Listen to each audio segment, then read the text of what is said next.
السلام علیکم۔ میں ڈاکٹر اعجاز محمود ہوں۔ بپر جوائے یا بڑی تباہی، یہ سائیکلون کافی دنوں سے انڈیا اور پاکستان کے لوگوں کو پریشان کر رہا ہے۔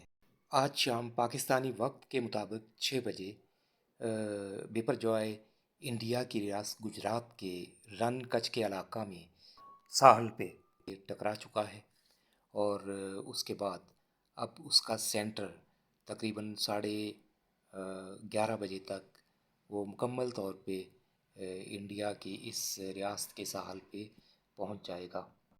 چونکہ اس کا ڈائمیٹر بہت وسیع ایریا پہ پھیلا ہوا ہے، اس لیے وہ انڈیا کے رن کچھ کے ایریا میں ٹکرانے کے باوجود ہمارے علاقے ضلع ٹھٹہ کے کیٹی بندر اور باقی ساحلی علاقوں پہ یقیناً وہاں پہ تباہی مچائے گا۔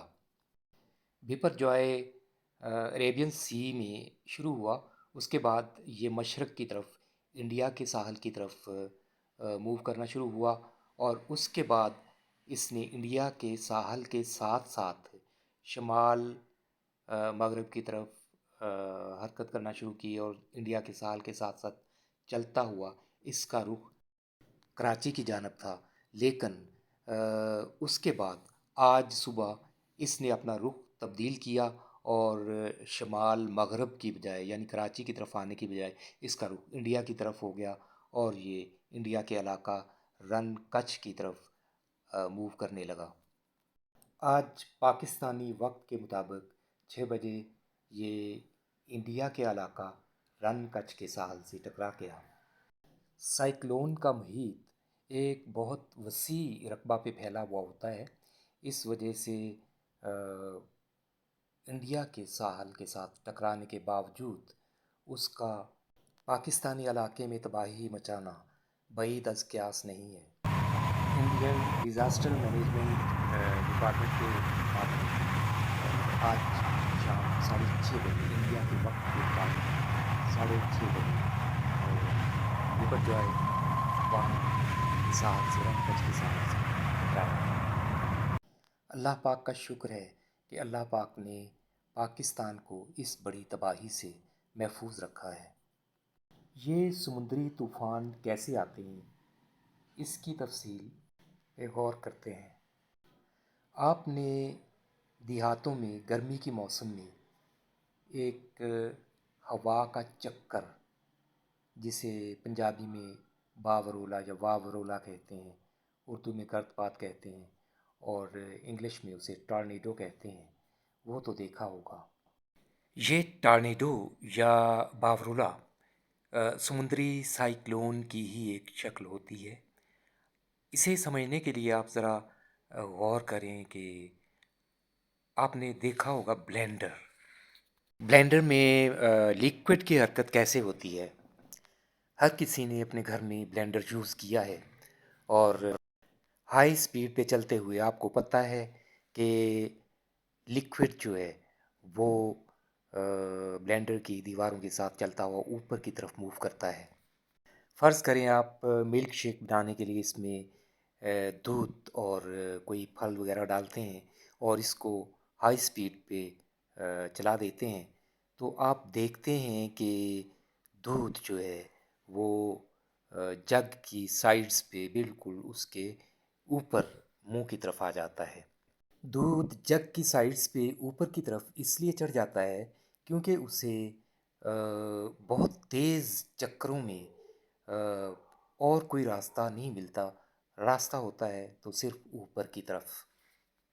گول گھومتی ہوئی چیزیں سینٹریفیوگل فورس کی وجہ سے مرکز سے دور جانے کی کوشش کرتی ہیں، لیکن جب ان کو مرکز سے دور جگہ نہیں ملتی ہے، دیوار ملتی ہے، تو وہ اوپر کی طرف چڑھنا شروع ہو جاتی ہیں۔ لیکن آپ سوچیں گے کہ یہاں پہ دیوار کہاں پہ ہے؟ حقیقت یہ ہے کہ باورولا یا ٹارنیڈو کا مرکز ایک جگ ہی کی شکل ہوتی ہے۔ وہ ہوا کا ایک ایسا کالم ہوتا ہے جس میں کہ ہوا کا پریشر بہت کم ہوتا ہے، یا دوسرے لفظوں میں یہ کہہ لیں کہ وہ ایک ایسا کالم ہے جو کہ خالی ہے۔ ہوا کے کم پریشر کے اس کالم کے گرد چاروں طرف بہت بھاری ہوا ہوتی ہے جو کہ ایک دیوار کی طرح کام کرتی ہے۔ آخر ہوا کا یہ خالی کالم یا کم پریشر کا کالم کیسے پیدا ہو جاتا ہے؟ اس کی وجہ سورج کی طرف سے آنے والی کچھ شعاعیں ہوتی ہیں جو کہ ایک دم سے اوپر سے نیچے تک کا ایک کالم بہت گرم کر دیتی ہیں۔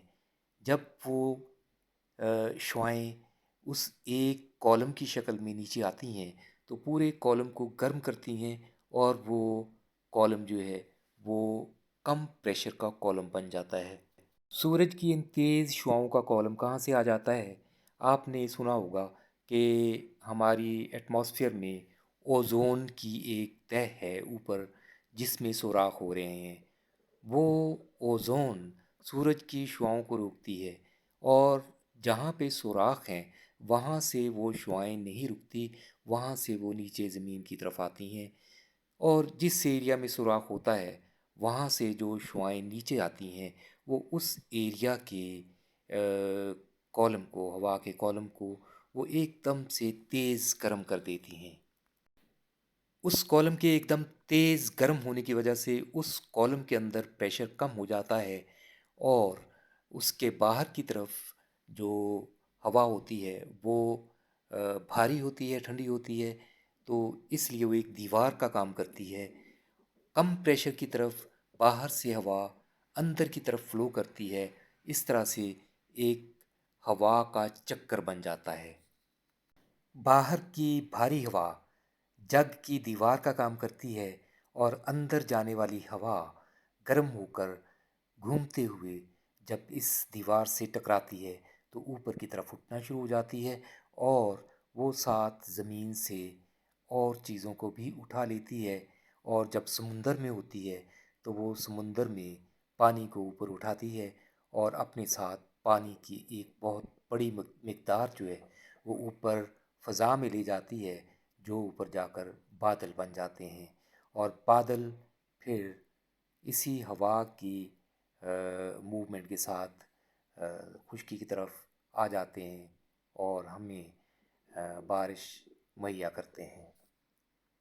بپر جوائے بھی اسی طرح سمندر کی سطح پہ ہوا کا ایک کم پریشر کا بہت بڑا کالم بن جانے کے بعد اسی طرح کا ایک سائیکلون بننے سے پیدا ہوا، اور وہ سائیکلون اپنے ساتھ پانی کو اوپر اٹھا کر بادل بھی بنا رہا ہے، اور ساتھ وہ سائیکلون ہوا کے ایک بہت شدید طوفان کی شکل میں سمندر سے خشکی کی طرف رواں دواں ہوا۔ ایک طرف یہ سائیکلون ہمارے لیے بہت مصیبت اور پریشانی کا باعث بنتے ہیں، لیکن دوسری طرف یہی سائیکلون ہمارے لیے بادل بنا کر ہمارے بنجر زمینوں کو سرسبز و شاداب کرنے میں مدد دیتے ہیں۔ بڑھتی آبادی کے ساتھ ساتھ ہمارے لیے خوراک کی فراہمی کے لیے بنجر زمینوں کا آباد ہونا اور وہاں پہ فصلوں کا پیدا ہونا بہت ضروری ہے، لیکن اس کے لیے پانی کی ضرورت ہے۔ لیکن گزشتہ کئی سالوں سے گلوبل وارمنگ کا شور مچ رہا ہے، اور اس شور میں یہ کہا جا رہا ہے کہ اب پانی کی کمی ہو جائے گی، ہمارے لیے پانی مہیا نہیں ہوگا، کیونکہ پہاڑوں پر برف نہیں ہوگی، پہاڑ خالی ہو جائیں گے اور پانی کم ہو جائے گا۔ لیکن حقیقت یہ ہے کہ یہ گلوبل وارمنگ ہمارے لیے مصیبت نہیں بلکہ ایک نعمت ثابت ہو رہی ہے۔ گلوبل وارمنگ سے زیادہ سائیکلون بنیں گے، زیادہ بادل بنیں گے، اور یہ بادل بنجر زمینوں پہ آ کر بارش برسائیں گے، اور اس طرح سے بنجر زمینیں آباد ہونا شروع ہو جائیں گی، وہاں پہ فصلیں اگیں گی اور ان فصلوں سے خوراک کی کمی پوری ہو جائے گی۔